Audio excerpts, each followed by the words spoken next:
The power of karma yoga.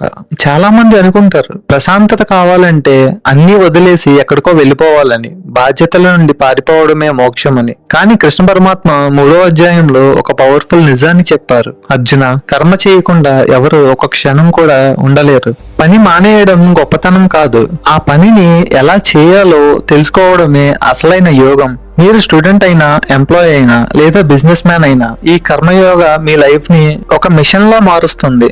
అర్జునుడికి ఒక doubt వచ్చింది. కృష్ణ, జ్ఞానం గొప్పదని చెప్పావు కదా, మరి నన్ను ఈ భయంకరమైన యుద్ధం చెయ్యమని ఎందుకు అడుగుతున్నావు? నేను కూడా జ్ఞానిలా ప్రశాంతంగా కూర్చోవచ్చు కదా.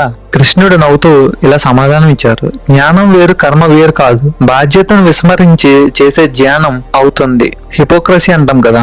లోక కళ్యాణం కోసం నీ ధర్మాన్ని నువ్వు నిర్వహించాల్సిందే. మనం కూడా అంతే. నాకు ఈ జాబ్ ఇష్టం లేదు, నేను మానేస్తాను అనడం ఈజీ. కానీ ఉన్న చోటే ఉండి నీ పనిని పర్ఫెక్ట్ గా చేయడం రియల్ హీరోయిజం. ఈ ప్రకృతిని గమనించండి. సూర్యుడు తన కోసం ప్రకాశించాడు, చెట్లు తమ పండ్లను తాము తినవు. అంతా ఒక యజ్ఞంలో సాగుతుంది. కృష్ణుడు ఇలా అంటున్నారు, నువ్వు కేవలం నీ కోసం మాత్రమే బతికితే అది దొంగతనంతో సమానం. నీ పని ద్వారా సమాజానికి ఏమిస్తున్నావు అనేది ముఖ్యం. మీరు చేసే చిన్న పని అయినా సరే అది ఇతరులకు సహాయపడాలి. అలా స్వార్థం లేకుండా చేసే పని నీ మనసును శుద్ధి చేస్తుంది. అదే కర్మయోగం. ఒక లీడర్ ఎలా ప్రవర్తిస్తే మిగిలిన వారు కూడా దాన్ని అనుసరిస్తారు.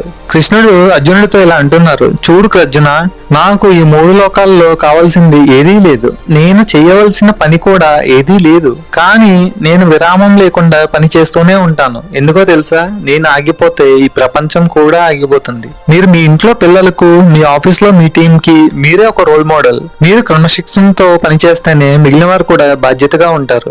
ఇవన్నీ విన్న అర్జునుడు చివరిగా కృష్ణుడితో ఇలా అడుగుతాడు, మనిషికి ఇష్టం లేకపోయినా ఏదో ఒక శక్తి బలవంతంగా పాపం చేయిస్తున్నట్లు అనిపిస్తుంది, అదేంటి? అప్పుడు కృష్ణుడు, అది నీ లోపల ఉన్న కామము మరియు క్రోధము, యాంగర్ అండ్ డిజైర్. ఇవి నిప్పును పొగ కప్పినట్లు, అద్దాన్ని దుమ్ము కప్పినట్లు నీ జ్ఞానాన్ని కప్పేస్తున్నాయి. కోరికలు అదుపులో ఉంచుకోండి. ఇంద్రియాల కంటే మనసు గొప్పది, మనసు కంటే బుద్ధి గొప్పది, అన్నిటికంటే ఆత్మ గొప్పది. ఆత్మబలంతో మీ ఇంద్రియాలను జయించండి. మనం చేసే పనిని భారంలా కాకుండా ఒక బాధ్యతలా, ఒక ఆరాధనలా చేయండి. అప్పుడే మీరు కర్మబంధాల నుండి విముక్తులవుతారు. ఈ కర్మయోగ సందేశం మీలో ఒక కొత్త ఉత్సాహాన్ని నింపితే ఈ వీడియోను ఒక లైక్ చేయండి. మరిన్ని గీతా రహస్యాల కోసం మా ఛానల్ ను సబ్స్క్రైబ్ చేసుకోండి. జై శ్రీకృష్ణ.